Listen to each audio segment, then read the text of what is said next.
Hello hello.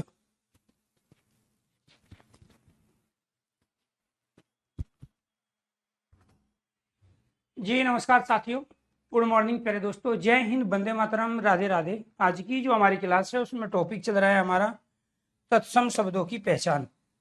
और उस तत्सम शब्दों की पहचान के अंतर्गत हमने कुछ कंडीशन कल वाली क्लास में देखी। उसके आगे आज उन सारी कंडीशनों को हम कंप्लीट करेंगे।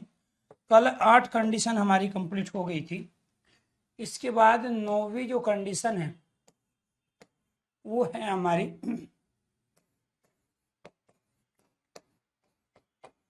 क्लिष्ट, जटिल, कठिन, कठिन वर्तनी व उच्चारण वाले शब्द, यानी कि जिन शब्दों की वर्तनी कठिन होती है, जिनका उच्चारण करना आसान नहीं होता है, वो सारे शब्द हमारे क्या कहलाते हैं? संस्कृत के तत्सम। जैसे सुसुर्षा शब्द है, आपको इनमें बताना है कौन सी वर्तनी सही है। मैं यहाँ पे कुछ शब्द लिख रहा हूं, आपको इनमें से शुद्ध वर्तनी बताना है कि इनमें से शुद्ध वर्तनी कौन सी है, बाकी सारी गलत।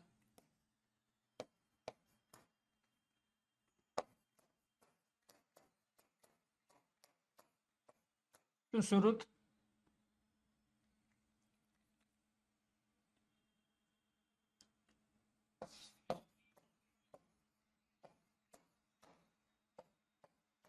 अभ्युदय,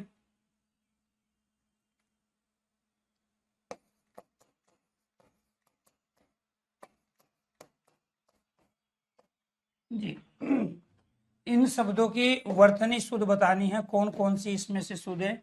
इसको मैं 1 नंबर दे देता हूँ, 2, इसमें से 3, इसमें से 4 और इसमें से 5। इसके बाद 10वीं जो कंडीशन है हमारी,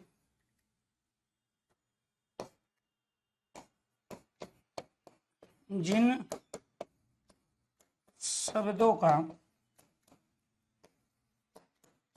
कोई तद्भव रूप भी हो सकता हो,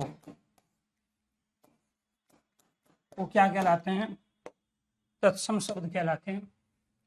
जैसे फॉर एग्जाम्पल, हमने यहाँ पर एक शब्द ले लिया ग्रह, दूसरा शब्द लिया घर, यहाँ पे एक शब्द लिया हमने कपोत, इसके बाद यहाँ म्योर शब्द लिया। ऐसे ही यहाँ क्षेत्र, रात्रि शब्द, क्षेत्र रात्रि,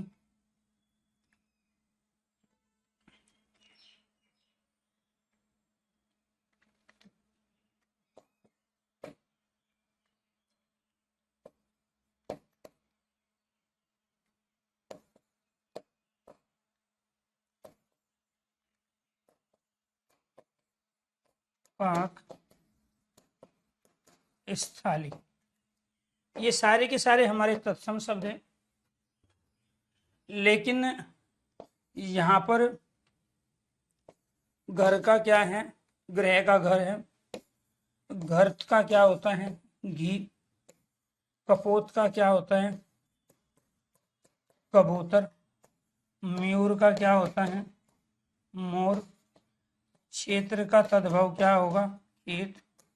रात्रि का तद्भव रात। काक का तद्भव कौवा। और इस थाली का थाली। यानी कि ये कंडीशन है, आपको ये ध्यान रखना है। इससे पहले जो 8 कंडीशन हुई उसके सारे कॉन्सेप्ट को आपको बताया गया। तो क्लिष्ट, जटिल, कठिन वर्तनी व उच्चारण वाले शब्द। क्लिष्ट का मतलब होता है जो बहुत ही ज्यादा डिफिकल्ट हो, यानी कि जिसकी वर्तनी आप सही ना बता पाओ और ना आप उसका सही से उच्चारण कर पाओ। जैसे मैंने अभी आपसे पूछा कि इसमें से कौन सी वर्तनी सही है, तो प्यारे दोस्तों आपको ये ध्यान रखना है, यहाँ पर ये सारी की सारी वर्तनी क्या है, सही है। सुसुरसा भी सही है। लॉजिक क्या है सुसुरसा में, यहाँ पे छोटा हुआ आएगा, इसमें बड़ा हुआ आएगा, यहाँ पर ये संयुक्त व्यंजन आएगा। ऐसे यहाँ अंत्याक्षरी है, इसमें आधा न आधा तय और यह के साथ आ आएगा, ये लॉजिक है। सुश्रुत में यहाँ पे दोनों ऊ छोटे आएंगे। अब व्युदय में अभी और उदय होता है, उदय में छोटा ऊ आता है, इसलिए यहाँ बड़ा ऊ नहीं आएगा, छोटा ऊ ही आएगा। शीर्षासन में यहाँ पे क्या है आपका, ये वाला मूर्धन्य से आएगा और इस पे क्या आएगा यहाँ पर रह।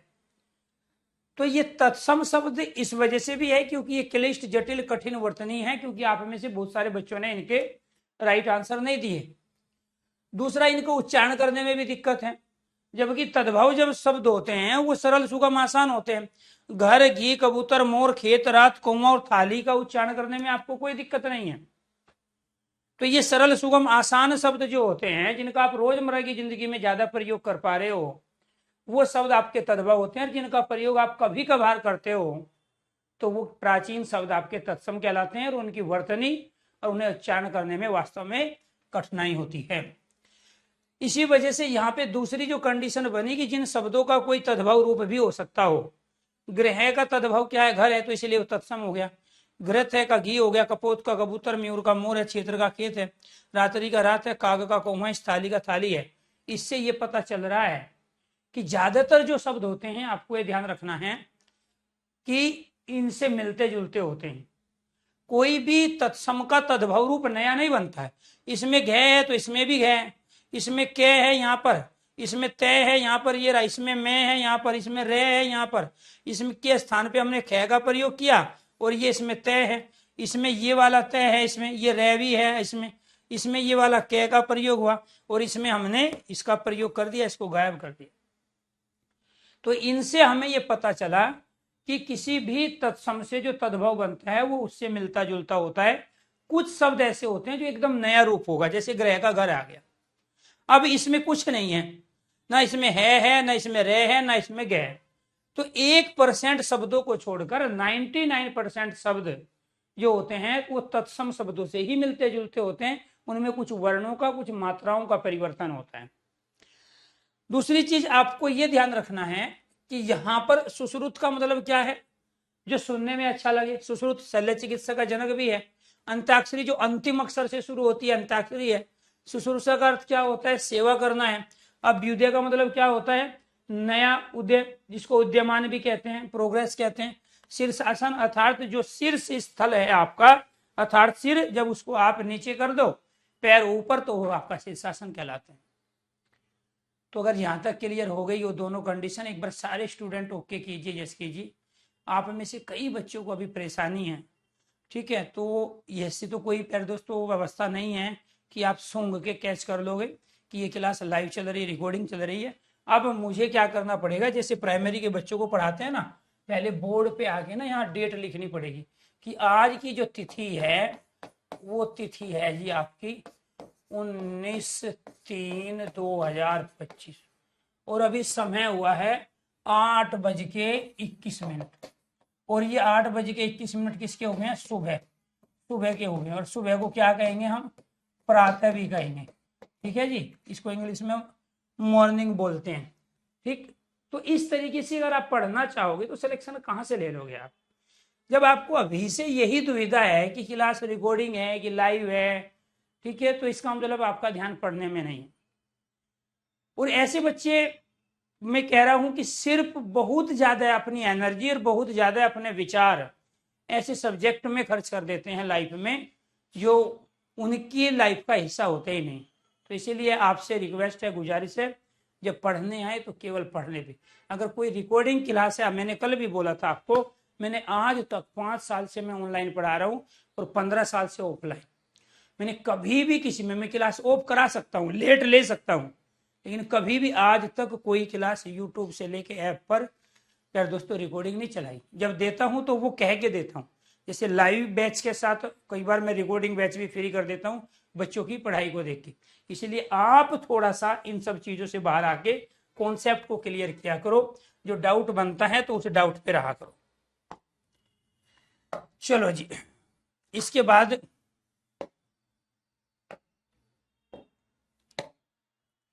आपकी 11वीं कंडीशन।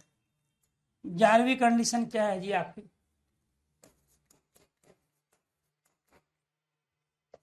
प्राचीन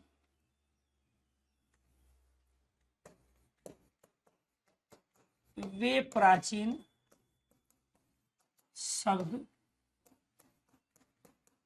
जिनका प्रयोग वर्तमान में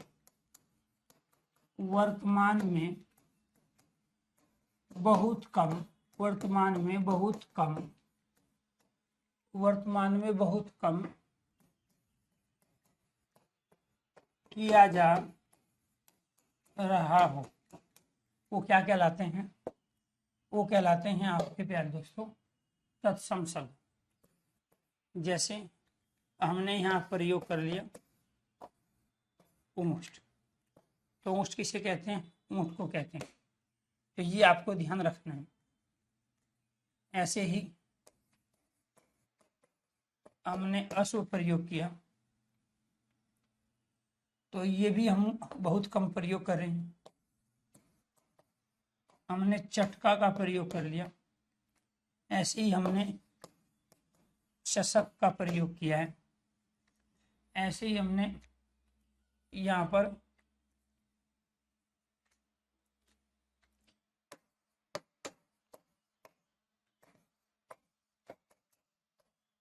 देदीप्यमान का प्रयोग किया। तो इनका प्रयोग आप क्या है बहुत कम कर रहे हो। अब इनके स्थान पे आप प्रयोग किनका कर रहे हो? इसके स्थान पे आप प्रयोग कर रहे हो ऊंट का, इसके स्थान पे प्रयोग कर रहे हो आप घोड़ा, इसके स्थान पे प्रयोग कर रहे हो आप चिड़िया, इसके स्थान पे प्रयोग कर रहे हो आप गिलास का रोजमर्रा की जिंदगी में। और देदीप्यमान के स्थान पे आप प्रयोग किसका कर रहे हो? चमकदार। क्लियर? यानी कि इनका प्रयोग रोजमर्रा की जिंदगी में हो रहा है।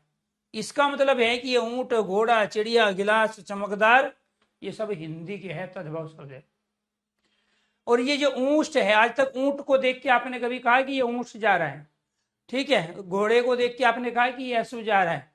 यहाँ तो ये प्राचीन शब्द है, अर्थात इनका प्रयोग वर्तमान में हम लगभग ना के बराबर कर रहे हैं, या साल में 1 या 2 बार प्रयोग करें। जैसे फॉर एग्जाम्पल अगर मैं यहाँ ये कहूं कि आप में से हल्दी के लिए हरिद्रा का प्रयोग कितनी बार किया और कब कब किया आपने? हल्दी का प्रयोग तो आप रोज कर रहे हो, तो इसीलिए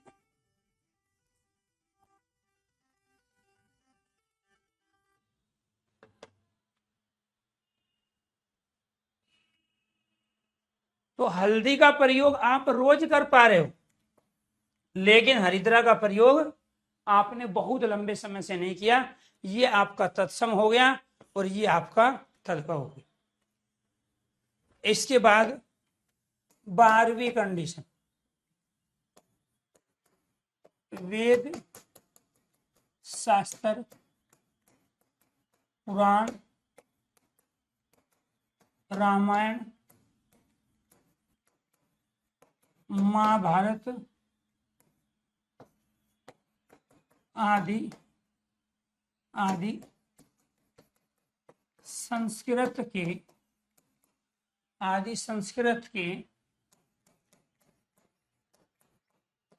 ग्रंथों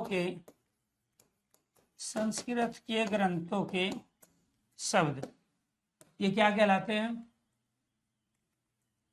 तत्सम शब्द कहलाते। जैसे ऋग्वेद, यजुर्वेद,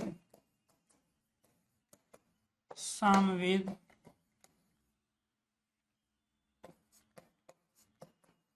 अथर्ववेद,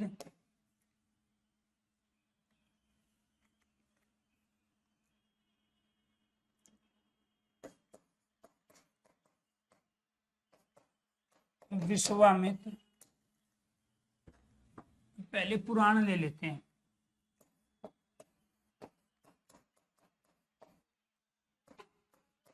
अग्नि पुराण,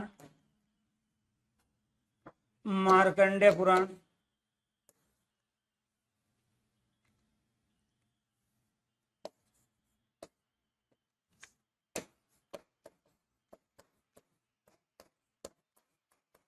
ये सारे के सारे क्या हैं आपके तत्सम शब्द है।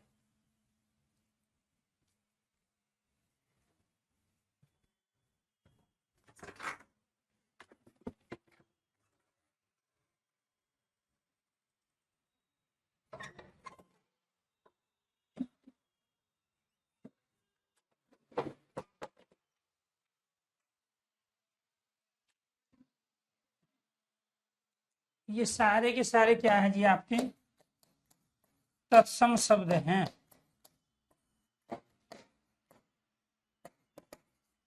मत्स्य पुराण, ऐसे ही विश्वामित्र रामायण में राम लक्ष्मण के गुरुजी, दशरथ सीता राम लक्ष्मण भरत शत्रुघ्न रावण कुंभकर्ण विभीषण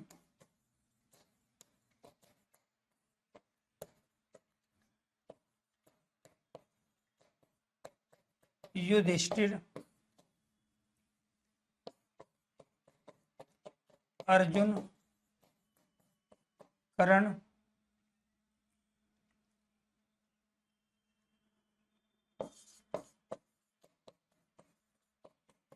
दुर्योधन भीष्म कृपाचार्य द्रोणाचार्य एनीथिंग और भी बहुत सारे। ये सारे के सारे क्या है जी आपके तत्सम शब्द। और ये तत्सम शब्द इसलिए नहीं है कि यहां हमने 12वीं कंडीशन आपको बताई। ये तत्सम शब्द इसलिए भी है क्योंकि इसमें आधा व्यंजन आया है। इसलिए तत्सम शब्द इसलिए भी इसमें तैरने वाला रहे हैं। तत्सम शब्द इसलिए ये संस्कृत की क्रिया साम जिसका अर्थ होता है गायन। ये तत्सम शब्द इसलिए कि तैरने वाला रहे हैं। इसमें आधा व्यंजन है। इस शब्द का अंतिम वर्ण न है, इसका शब्द का अंतिम वर्ण न है। इसमें आधा व्यंजन है, तैरने वाला है। इस शब्द का अंतिम वर्ण न है। शिव तत्सम शब्द है जिसका अर्थ कल्याण है। इसमें आधा से का प्रयोग है। ये पहली कंडीशन भी तो अप्लाई हो रही है जो आपने इससे पहले पढ़ी है कि आधे व्यंजन वाले सब तत्सम है, संयुक्त व्यंजन वाले सब तत्सम है, तैरने वाले रहे तत्सम है, जिनके नीचे री लगा हुआ है वे तत्सम है। जरूरी थोड़ा ही आप 12वीं कंडीशन पे आओ। अरे पहली जो कंडीशन आपको बताई, जो कल 8 कंडीशन थी, वो सब अप्लाई हो रही है इन पे। ठीक है। विश्वामित्र में ये वाला से आया जिसको तालव्य से कहते हैं, वो आधा है। इसमें संयुक्त व्यंजन आया है। इसमें यहाँ तय आधा है इसलिए भी है। दशरथ में यहाँ तालव्य से आया है, इस वाले से का प्रयोग होता है, तत्सम है। सीता सित धातु से बना है जिसका ठंडा होता है। ठीक है। राम रम धातु से बना है जो सब में रमा हुआ है। लक्ष्मण में अंत में न आया है, इसमें आधा व्यंजन आया है। भरत भर धातु से मिलके बना है, धातु मतलब क्रिया से बना है। शत्रु में यहाँ संयुक्त व्यंजन है, इसमें यहाँ आधा गया है। रावण शब्द का अंतिम वर्ण न है। कुंभकर्ण में न आया। विभीषण में वी उपसर्ग है संस्कृत का, शब्द का अंतिम वर्ण न है। युधिष्ठिर में यहाँ पे आधा वर्ण है। अर्जुन में तैरने वाला रहे, कर्ण में तैरने वाला है, दुर्योधन में तैरने वाला है, इसका शब्द का अंतिम वर्ण न है। भीष्म में आधा व्यंजन है। कृपाचार्य में ये री लगा है, तैरने वाला रहे। द्रोणाचार्य में 2 व्यंजन एक साथ आए। जहां 2 व्यंजन एक साथ आएंगे तो वो क्या कहलाएगा, तत्सम कहलाएगा। इसमें तैरने वाला रह आया है, इसमें यहाँ पे न आया है। तो जरूरी नहीं है कि आप ये कंडीशन अप्लाई करो कि वेद शास्त्र पुराण रामायण महाभारत आदि संस्कृत के ग्रंथों के शब्द आप वे भी अप्लाई कर सकते हैं जो आपको अभी बताया गया। जरूरी नहीं आप एक से ही प्रूफ करो, अनेक कंडीशन से आप प्रूफ कर सकते हो। जैसे मैंने यहाँ एक शब्द ले लिया पर्यावरण, और इस पर्यावरण को मैं अलग अलग तरीके से कैसे बता सकता हूँ। इसमें परि संस्कृत का उपसर्ग है, इसके बाद आवरण में आ संस्कृत का उपसर्ग है। दूसरा मैं ये कह सकता हूँ कि इसमें शब्द का अंतिम वर्ण न है और दूसरा इसमें संधि है। तो संधि वाले सारे शब्द तत्सम होते हैं, संस्कृत के उपसर्गों से बने सारे शब्द तत्सम होते हैं, जिस शब्द का अंतिम वर्ण नहीं आता है तत्सम होते हैं। 3 कंडीशन अप्लाई हो गई। तो इसीलिए प्यारे दोस्तों आपको ध्यान रखना है, जो वेद शास्त्र थे हमारे, वे पुराण जो थे वे मंत्रों में लिखे गए। यहाँ पे रामायण और महाभारत जो संस्कृत के ग्रंथ हैं हमारे, वे श्लोक में लिखी गई। और जो चीज मंत्र में लिखी गई, श्लोक में लिखी गई, तो आपको ये ध्यान रखना है वे सारे के सारे संस्कृत, और संस्कृत के जो शब्द है वो क्या कहलाते हैं? तत्सम कहलाते हैं। तो जितने भी मंत्र, जितने भी श्लोक हैं, उन सब में हमने तत्सम शब्दों का ही प्रयोग किया है। तो ये कौन सी कंडीशन हो गई? आपकी 12वीं कंडीशन हो गई। इसके बाद 13वीं कंडीशन कौन सी है हमारी? संस्कृत के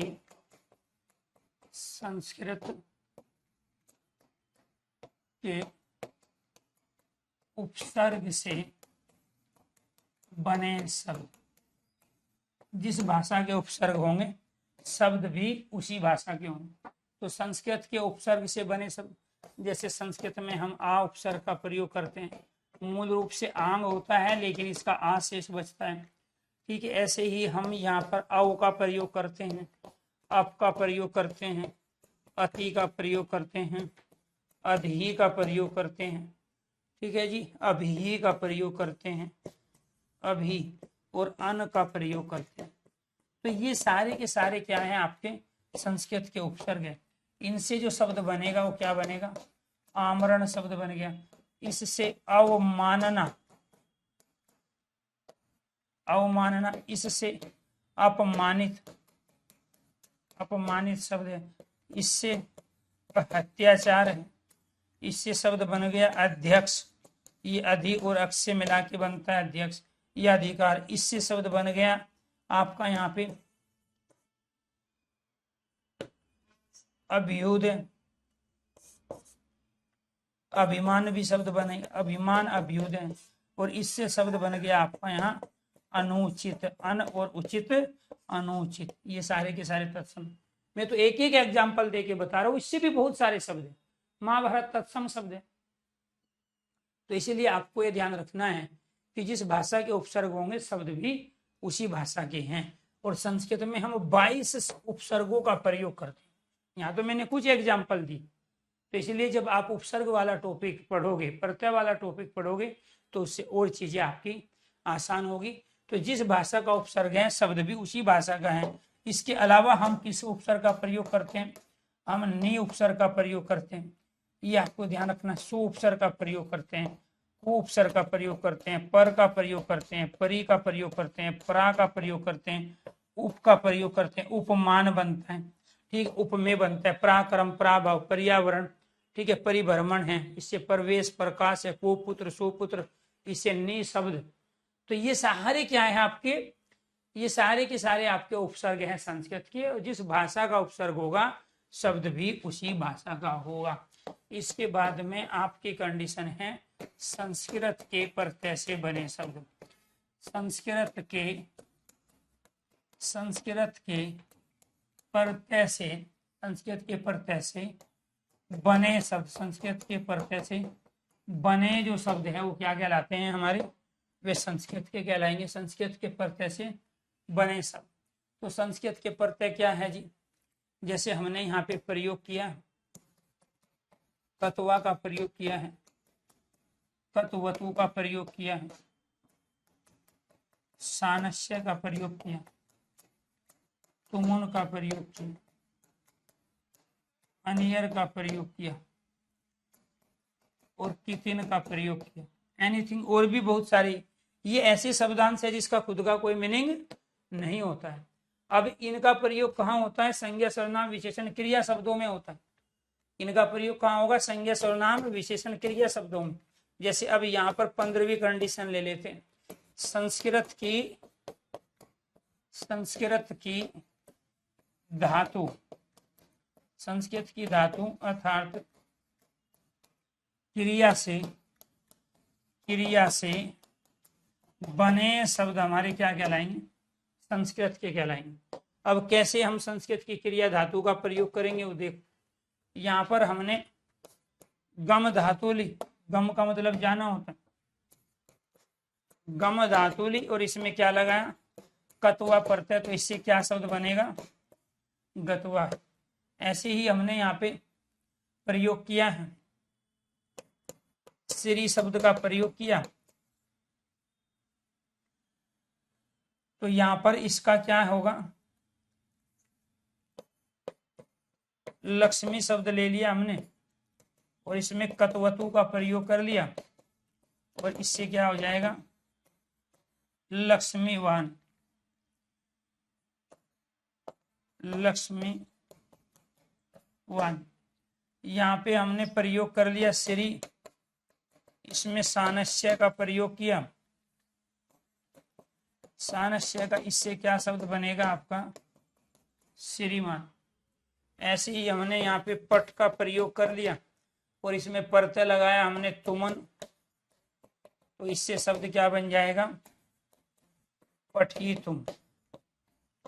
ऐसे ही हमने यहाँ पे शब्द प्रयोग कर लिया लिख और इसमें अनियर प्रत्यय लगाया,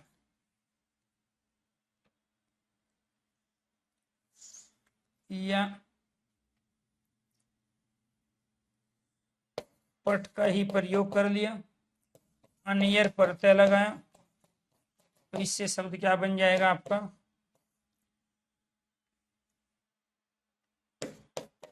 पठनीय, पढ़ने योग्य। यहाँ हमने कर में कितन प्रत्यय का प्रयोग किया, तो इससे शब्द क्या बन गया आपका, करती। अरे दोस्तों, आपको ये ध्यान रखना है कि यहाँ पर जो है, यहाँ पर जो है ये सारे के सारे जो शब्द हैं हमारे, ये गतवा संस्कृत का है, क्योंकि इसमें संस्कृत की क्रिया है, संस्कृत का प्रत्यय है। यहाँ पर ये संस्कृत का शब्द है लक्ष्मी, प्रत्यय संस्कृत का है। ये श्री शब्द संस्कृत का है, इसमें प्रत्यय संस्कृत का है। यहाँ पे ये पट संस्कृत की क्रिया है, इसमें प्रत्यय भी संस्कृत का, पट संस्कृत की क्रिया है, प्रत्यय भी संस्कृत का है। ठीक है, यहाँ पे कर संस्कृत की क्रिया और प्रत्यय भी संस्कृत का है। इसीलिए ये करती, श्रीमान, पठनीय, ठीक है, लक्ष्मीवान, ये यहाँ पठितुम और गतवा तत्सम शब्द होंगे। अर्थात जिस भाषा का शब्द होगा, ठीक है, तो शब्द भी उसी भाषा का, क्रिया जिस भाषा की, शब्द भी उसी भाषा का, प्रत्यय जिस भाषा के, शब्द भी उसी भाषा का, उपसर्ग जिस भाषा के, तो शब्द भी उसी भाषा का होगा। कैसे हम कह सकते हैं, जैसे यहां हमने शब्द का प्रयोग कर लिया गम, तो गम का अर्थ क्या होता है, जाना। हिंदी में इसके स्थान पे किसका प्रयोग करते हैं हम, जा, इससे क्या बनाते हैं, जाना बनाएंगे। इंग्लिश में इसके स्थान पे किसका प्रयोग करते हैं, गो का प्रयोग करते हैं। गो, गो मतलब भी क्या होता है, जाना है। तो इससे जो शब्द बनेगा वो क्या बनेगा आपका, इससे जो शब्द बनेगा वो शब्द बनेगा आपका तत्सम। इससे जो शब्द बनेगा वो बनेगा आपका यहाँ तद्भव, और इससे शब्द जो बनेगा गोइंग, ठीक है, वो क्या बनेगा आपका विदेशी शब्द बनेगा, अंग्रेजी का शब्द बनेगा। ऐसे ही प्यारे दोस्तों, आपको ध्यान रखना है, हम अगर प्रयोग कर रहे हैं पट का, हम यहाँ प्रयोग कर रहे हैं इस वाले पट का, हम यहाँ प्रयोग कर रहे हैं रीड का, तो आपको ये ध्यान रखना है कि यहाँ से इससे जो शब्द बन रहा था, ठीक है, वो किसका बनेगा, तत्सम है। पट से क्या बनेगा, हमने बना लिया यहाँ पर पठती, इससे शब्द बना लिया हमने यहाँ पे पढ़ना, और इससे शब्द बना लिया हमने रीडर। तो आपको ये ध्यान रखना है, जिस भाषा की वर्ग होगी, क्रिया होगी, उसी भाषा का क्या है, शब्द।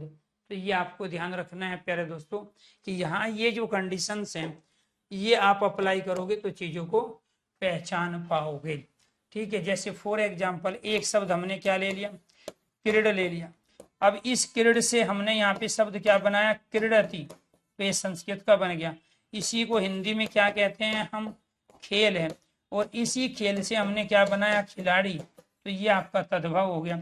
और इसी से हम क्या कहते हैं, प्ले, और प्ले से क्या बनाया आपने, प्लेयर बनाया, प्ले से क्या बनाया आपने, प्लेयर बनाया।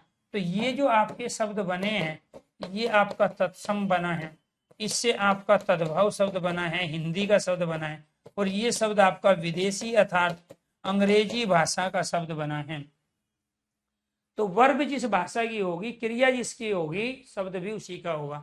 वर्ब संस्कृत की थी, शब्द संस्कृत का। वर्ब हिंदी की थी, शब्द हिंदी का। वर्ब अंग्रेजी के हैं तो शब्द भी अंग्रेजी का। और इन तीनों का मतलब ही खेल होता है, तो ये आपको ध्यान रखना है। तो इसीलिए आप इन तमाम चीजों से जो ये कंडीशन है ये पहचान सकते हैं। और लास्ट कंडीशन है आपकी तत्सम शब्दों को पहचानने की, वो क्या है? संधि वाले शब्द आपके क्या कहलाते हैं? तत्सम शब्द कहलाते हैं। अब जिन शब्दों में संधि हो, अब जैसे मान के चलो हमने यहाँ पे दयानंद शब्द ले लिया, इसमें भी संधि होगी, ठीक है। हमने यहाँ पे रमेश शब्द ले लिया, इसमें भी संधि है। यहाँ हमने नरेंद्र शब्द ले लिया, संधि है। यहाँ हमने नदी शब्द ले लिया, संधि है।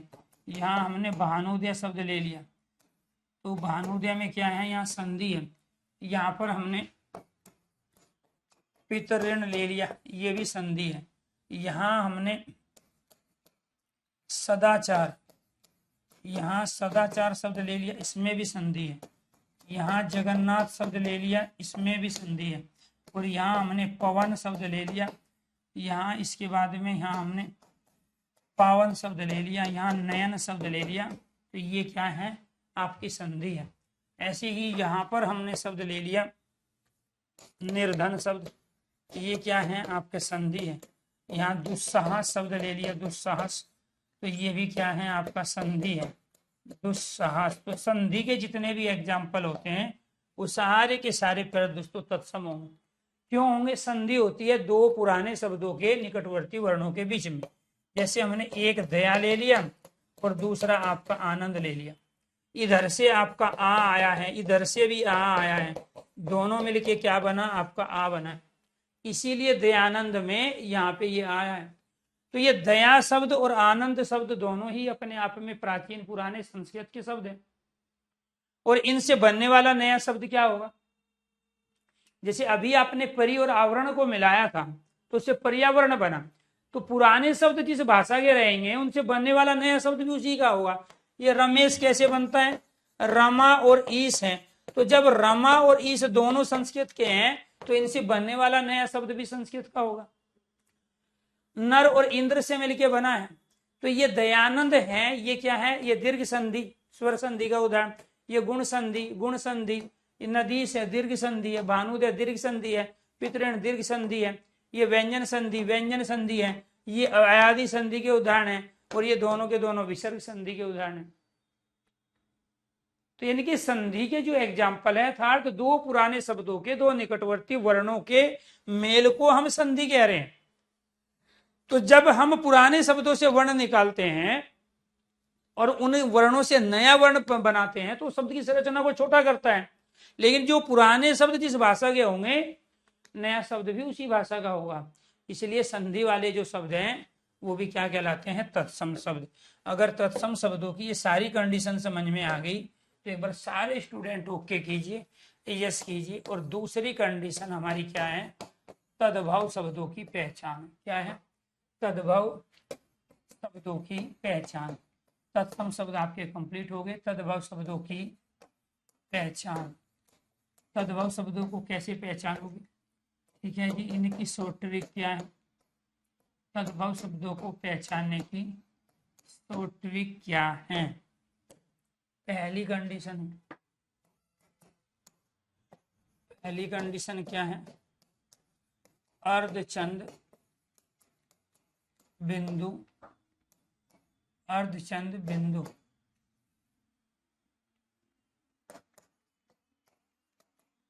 अर्धचंद बिंदु चिन्ह वाले शब्द आपके क्या कहलाएंगे? तत्सम शब्द कहलाएंगे। क्या कहलाएंगे? आपके तत्सम शब्द कहलाएंगे। तो अर्धचंद बिंदु का प्रयोग कहाँ पे करते हो आप? चांद पे, आंख पे, गांव, अंधेरा, मुंह और दांत। ये सारे के सारे क्या है आपके? ये सारे तद्भव है। क्यों? क्योंकि इनमें अर्धचंद बिंदु लगा है। ठीक है, तो ये आपको ध्यान रखना है। भाई पहले आप पढ़ लो, जितना पढ़ाया जाए उससे आप अपने को फ्री करने की आदत डालो। ठीक है, सतीश यादव जी, चीज़ों को इकट्ठा करने की आदत मत डालो। सारी चीज़ आपको मिलेगी लेकिन टाइम पे मिलेगी। मुझे भी पता है आप ज़रूरत से ज़्यादा सीरियस हैं। ठीक है, आपको कम समय में नौकरी चाहिए, लेकिन हम भी इसीलिए पढ़ा रहे हैं कि आपको नौकरी मिले, क्योंकि आपको नौकरी मिलेगी तो हम भी पढ़ाते रहेंगे। और जब हमारा पढ़ाया हुआ पेपर में नहीं आएगा और आपकी समझ में नहीं आएगा और आप पेपर में अच्छा परफॉर्मेंस नहीं करोगे तो फिर हमारा भी कैरियर दांव पे लगा है। इसलिए आप अपने को ज़्यादा स्मार्टनेस में मत लाइए। स्मार्टनेस में बस इतना लाइए कि पढ़ाई में कंटिन्यूटी रहे, लगातार आप पढ़ाई करो और इधर उधर की चीज़ों से आप बचे रहो। क्योंकि स्टूडेंट लाइफ में जो काम करने योग्य है वो कीजिए और बाकी काम स्टूडेंट टीचर पे छोड़ दीजिए, तो आपका ज़्यादा भलाई होगी। मेरे पास क्विंटल और टन के भाव में PDF है, ये पूरा स्मार्ट बोर्ड भरा हुआ है। इसके साथ फ़ोन में भी बहुत सारी चीज़ें हैं।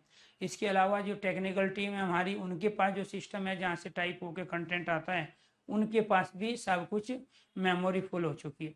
हमें डिलीट करने पड़ते हैं, इतना कंटेंट है।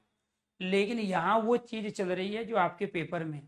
हम चाहे तो आपको 1000 PDF एक झटके में 2 मिनट के अंतर्गत दे सकते हैं, लेकिन उसका फायदा नहीं है क्योंकि उसमें से कुछ आएगा नहीं। ठीक है, और जो आएगा वो आप कर नहीं पाओगे क्योंकि PDF बोलती नहीं है। PDF तो ये कहती है कि ऐसा होता है, लेकिन यहाँ टीचर बता रहा है ऐसा कब होता है, ऐसा कब नहीं होता है, यहाँ टीचर बोल रहा है। तो इसलिए अगर किताबों से पढ़ के, PDF से पढ़ के लोगों का सिलेक्शन होता तो फिर इन टीचरों का, कोचिंग सेंटर का कोई काम ना बचता। इसलिए आपसे मेरी गुजारिश है, रिक्वेस्ट है, आप PDF से रिवीजन करोगे, ठीक है, उसकी नीड है आपको, लेकिन कब? जब आपका ये सारे का सारा सिलेबस और कॉन्सेप्ट आप क्लियर हो जाए।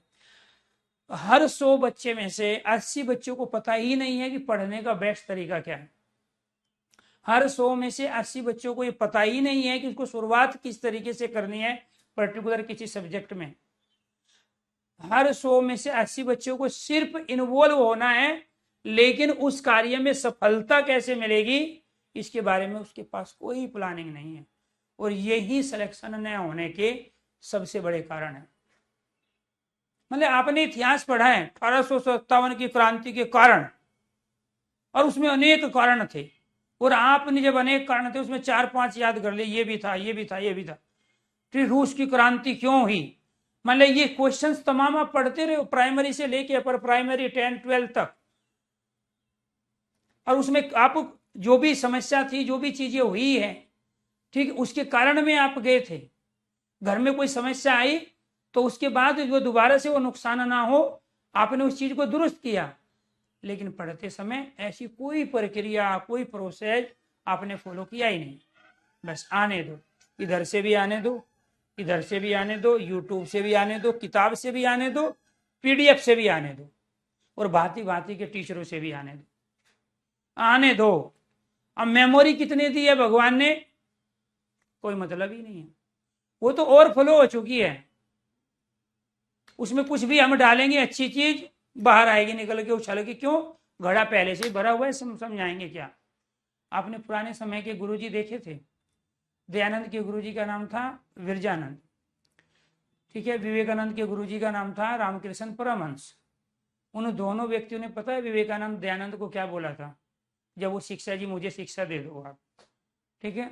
तो उनका पहला काम यही था कि आपके पास जो कुछ है जाके उसको नदी में बहा के आओ।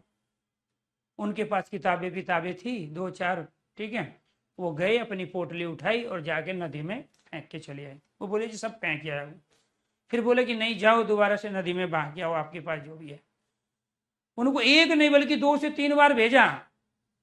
दोबारा गए तो डुबकी लगा के नहा के चले आए जी, वो बताए ना।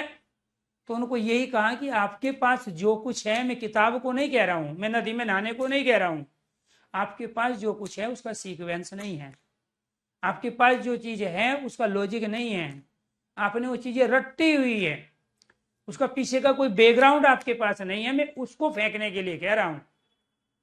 इसलिए आपने इस हिंदी को 20 से ज्यादा बार 10 अलग अलग टीचरों से 5 अलग अलग किताबों से पढ़ा है, और यही कारण है कि दोबारा से फिर आपको बैच परचेज करना पड़ा, हिंदी को तैयार करना पड़ा। क्यों? क्योंकि उसका सीक्वेंस आपके पास है ही नहीं। कौन से टॉपिक को पढ़ने से पहले कौन सा टॉपिक पढ़ना चाहिए आपको पता ही नहीं, और एक टॉपिक से कितने तरह के क्वेश्चंस की वैरायटी बनती है आपको पता ही नहीं है। और कोई टॉपिक कब कंप्लीट होगा किताबों से, जो 250-300 पेज या 150 पेज, आपको तो 50 पेज वाली 50 रुपए की किताब चाहिए। और फिर कह रहे हो कि सर जी मेरे हिंदी में क्वेश्चन थोड़े और सही हो गए होते तो मेरा सिलेक्शन हो गया होता, क्योंकि किताब चाहिए 50 और 150 वाली आपको। अब 50-150 वाली किताब में 150 पेज होंगे, 50 वाली किताब में 50-60 पेज होंगे, इससे ज्यादा देगा ना पब्लिकेशन को बचेगा ना टीचर को बचेगा कुछ। इसी वजह से उसमें कभी सिलेबस पूरा होता ही नहीं है। तो रिक्वेस्ट है आपसे, मेरी गुजारिश है, अभी भी जाग जाओ। पढ़ने से ज्यादा जरूरी ये सोचना, ये प्लानिंग करना, ये स्मार्टनेस का प्रयोग करना जरूरी है। मैं कह रहा हूँ लाखों बच्चों के साथ आप लोगों का कंपटीशन होता है, हर भर्ती में लाखों बच्चे आते हैं, लेकिन दोस्तों आपको कुछ अलग करना होगा, अलग सोचना होगा, अलग तरह से पढ़ना होगा, तब जाके आप उनको बीट करके अपनी सीट निकाल सकते हैं। अदरवाइज हर कोई सिलेक्शन चाहता है, हर कोई मेहनत कर रहा है, और ये चीजें जब तक आप अपने पे अप्लाई नहीं करोगे तो फिर चीजें ठीक है उतनी दुरुस्त नहीं होगी जितनी एक सिलेक्शन के लिए चाहिए। तो जी ये थी आपकी पहली कंडीशन। दूसरी क्या है, द्वितीय द्विगुणी, द्वितीय द्विगुणी व्यंजन वाले सब, तो जिसमें व्यंजन के दोनों रूप का प्रयोग हुआ है। तो व्यंजन के दोनों रूप क्या है, जैसे बच्चे में च के दोनों रूप आ गए, डिब्बा में बै के दोनों रूप आ गए, पप्पू में पै के दोनों रूप आ गए, बच्चन में च के दोनों रूप आ गए, छप्पन में पै के दोनों रूप आ गए। तो ये सारे के सारे क्या है जी आपके, ये आपके द्वितीय व्यंजन है। व्यंजन के दो रूप होते हैं, एक व्यंजन का रूप होता है स्वर रहित और दूसरा होता है स्वर सहित। ये स्वर रहित और स्वर सहित, यानी कि आधा व्यंजन और पूरा व्यंजन। कोई बात नहीं दीपक, टेंशन मत लो, हो जाएगा। देखो कई बार जब चीजें किस्मत में नहीं होती है ना, तो उसकी वजह से भी आपकी किस्मत में कुछ अच्छी चीजें लिखी हुई है। ये जरूरी थोड़े जिन टीचरों से आप पढ़ रहे हो उन्होंने जो है पेपर नहीं दिए थे, उन्होंने बहुत सारे पेपर दिए थे, उनमें से कुछ के सिलेक्शन हुए, कुछ के नहीं हुए। तो जब नसीब में आपकी कुछ चीज लिखी हुई है, ठीक है, तो आप उसी पे पहुंचोगे। आपका काम है कर्म करने का, मेहनत करने का, भागना नहीं है आपको मैदान छोड़ के। लगे रहोगे तो मैं गारंटी के साथ कहता हूँ 100% सिलेक्शन होगा। ठीक है, तो आप ये मत सोचो कि आपका सिलेक्शन हो तो कुछ कमी रह गई, उस कमी पे फोकस करो, उस कमी को दूर करो, और वो बहुत ज्यादा जरूरी है।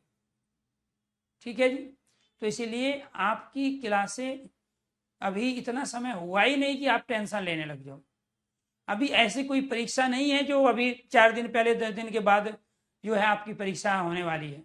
तो आप समय दीजिए, पेशेंस रखिए और कंटिन्यू ढंग से तरीके से पढ़िए। जब भी आप पढ़ते हो तो ये मान के बैठो कि मुझे दोबारा से इस टॉपिक को, इस सब्जेक्ट को समय नहीं देना है, मुझे आज इससे फ्री होना है, इस टॉपिक से फ्री होना है। और जिस दिन इस माइंड सेट के साथ बैठोगे, मैं कह रहा हूँ जिंदगी में रिवीजन करने की आवश्यकता नहीं। मैं आपको बहुत सारी PDF, previous questions, mock test सब कुछ दूंगा, लेकिन टाइम पे। ठीक है, मेरे पास रखी हुई है, जो पुराने बैच हैं, जो जिसमें मैं पहले पढ़ा चुका हूँ, उसमें जा चुकी है सारी चीजें। लेकिन यहाँ पर कॉन्सेप्ट, ये जो चीज है ना, इससे बढ़िया ना तो कुछ किताबों में, ना मॉक टेस्ट में, ना टेस्ट सीरीज में, ना प्रीवियस क्वेश्चन में, और ना PDF में। ये जो मैं यहाँ लिख रहा हूँ यही क्लास नोट्स के रूप में आपके पास जाएंगे। अगर मैं ये अभी डाल दूंगा तो आप फिर दोबारा रट्टा मारोगे, जैसे पहले रट के आए हो। अब यहाँ लाइव रह के साथ साथ क्लास लोगे तो IQ लेवल बढ़ेगा आपका। उस चीज पे फोकस करो। बच्चे तो ऑनलाइन को छोड़ के ऑफलाइन की ओर दौड़ रहे हैं। उसका रीजन ये है कि कम से कम वहां बैठे मेरा टाइम टेबल बनेगा, मेरे साथ दूसरे बच्चे होंगे, उनसे कुछ सीखूंगा, प्रेशर में रहूंगा कि देखो दूसरा आंसर जान रहा है और मुझे इसका आंसर नहीं पता है। तो लोग तो ऑफलाइन की तरफ भाग रहे हैं ऑनलाइन के मुकाबले। उसका रीजन यही था, जबकि वहां फीस ज्यादा है, वहां पैसा खर्च ज्यादा होता है। तो इसीलिए आप चीजों को इकट्ठा करने पे ध्यान मत दो, बस आप पेशेंस रखो और समय दो थोड़ा। ठीक है, मैं कोई साल भर पढ़ाने वाला नहीं हूँ, मैं कुछ ही महीनों में अपना सिलेबस कंप्लीट कर लेता हूँ। तो इसीलिए आपसे रिक्वेस्ट है, गुजारिश है, द्वित या द्विगुणी व्यंजन किसको कहते हैं? जहां एक व्यंजन आधा हो जिसको स्वर रहित कहते हैं, और दूसरा व्यंजन पूरा हो। एक व्यंजन आधा और दूसरा व्यंजन पूरा हो, वो कहलाता है द्वित व्यंजन। इसमें गलती आप क्या करोगे? इसमें गलती करोगे आप ये वाली, सर जी जो उच्चारण शब्द है इसमें भी द्वित व्यंजन है, सर जी जो सच्चरित है इसमें भी द्वित व्यंजन है, इनको भी आप तद्भाव बताओगे, जबकि ये तद्भाव नहीं है। ये क्या है? ये तद्भाव नहीं है। ठीक है, ये सारे के सारे क्या है? ये तत्सम शब्द हैं। ये सारे के सारे क्या है? तत्सम शब्द है। क्यों है? क्योंकि प्यारे दोस्तों ये जो बने हैं ना, ये उत और चारण से मिलके बना है, इनमें संधि हुई है। ठीक है, और संधि वाले सारे शब्द क्या कहलाते हैं? तत्सम कहलाते हैं। ये जो बने हैं ये सत और जन से मिलके बने, ये जो बने हैं ये उत और ज्वल से मिलके बने, ये जो बने हैं ये उत और लेख से मिलके बने हैं। तो यहाँ जो कंडीशन थी वो व्यंजन संधि की कंडीशन अप्लाई हुई है। तय के बाद में यदि चय आएगा तो इस वाले तय का चय में परिवर्तन होगा। इस वाले तय का, तय के बाद में यदि चय आएगा तो इस वाले तय का चय में परिवर्तन, तय के बाद में जय आएगा तो इस तय का जय में परिवर्तन, तय के बाद में यदि जय आएगा तो इस तय का जय में परिवर्तन, तय के बाद में यदि ले आएगा तो इस तय का लय में परिवर्तन होगा। यहां तो क्या है? ये वाला जो तय है ना, क्योंकि नियम है, कंडीशन है, यदि तय के बाद में, यदि तय के बाद में चय आ जाए, जय आ जाए, ले आ जाए या डे आ जाए, क्या आ जाए? जैसे उड्डयन है तो उड्डयन में डे आता है, ये डे आ जाए तो इस तय का परिवर्तन प्यारे दोस्तों इन्हीं के आधे रूप में, आधा है तो आधे में बदलेगा। ये सारे क्या है? एक तो संधि हो रही है, तत्सम है। ठीक है, दूसरा क्यों है तत्सम? दूसरा तत्सम इसलिए इस शब्द का अंतिम वर्ण है, इसमें संयुक्त व्यंजन है। ठीक है, यहाँ पे इसमें संस्कृत का उपसर्ग है, इसमें संस्कृत का उपसर्ग है, इसमें आधा जय है। ठीक है, तो ये सारे के सारे शब्द आपके इसमें संस्कृत का उपसर्ग है। जरूरी नहीं एक ही कंडीशन, एक से ज्यादा कंडीशन आप अप्लाई कर सकते हो। तो ये क्या थे जी? आपके तद्भव शब्द की कंडीशन थी। ठीक है, और ये क्या थे जी? आपके ये तत्सम थे। तो यहाँ द्वित व्यंजन नहीं है, बल्कि तय के स्थान पे उसका प्रयोग हुआ, और जबकि यहाँ पर ये किसी के स्थान पे नहीं आया है, ये चय बे पे ये किसी के स्थान पे नहीं आया है। इसके बाद आपकी तीसरी जो कंडीशन है वो क्या है जी? आपकी उत्क्षेपित व्यंजन वाले जो शब्द होते हैं, उत्क्षेपित व्यंजन वाले शब्द। उत्क्षेपित व्यंजन क्या होते हैं आपके? ये ढ और ढ, ये दो व्यंजन है, इनके नीचे बिंदी लगी होती है। इनका प्रयोग जब भी करोगे तो वे क्या कहलाएंगे? आपके तद्भव शब्द कहलाएंगे। जैसे सड़क शब्द है, डंडा शब्द है, मेंढक शब्द है, ऐसे ही गढ़ शब्द है, चढ़ना शब्द है, पढ़ना शब्द है। ये सारे के सारे क्या है आपके? और भी कंडीशन है तद्भव शब्द की, लेकिन वो बताएंगे कल वाली क्लास में। तो उम्मीद करता हूँ धीरे धीरे आप बस पेशेंस रखना, थोड़ा समय दे देना, आप हिंदी से जीवन भर के लिए फ्री हो जाओगे। आपके परिवार में इस बैच के अलावा कोई बैच परचेज हिंदी के लिए तो नहीं करेगा। ठीक है, तो उसका रीजन ये है कि हम धीरे धीरे चलेंगे, लेकिन तरीके से चलेंगे, ढंग से चलेंगे। अगर उस तरीके से आपने चीज़ों को अप्लाई कर लिया, ठीक है, तो फिर हिंदी में भी आप 100% परफॉर्मेंस अपने पेपर में करके आओगे। सभी दोस्तों को नमस्कार, धन्यवाद। दोबारा से फिर मिलता हूँ तद्भव शब्द की बाकी बची कंडीशन के साथ।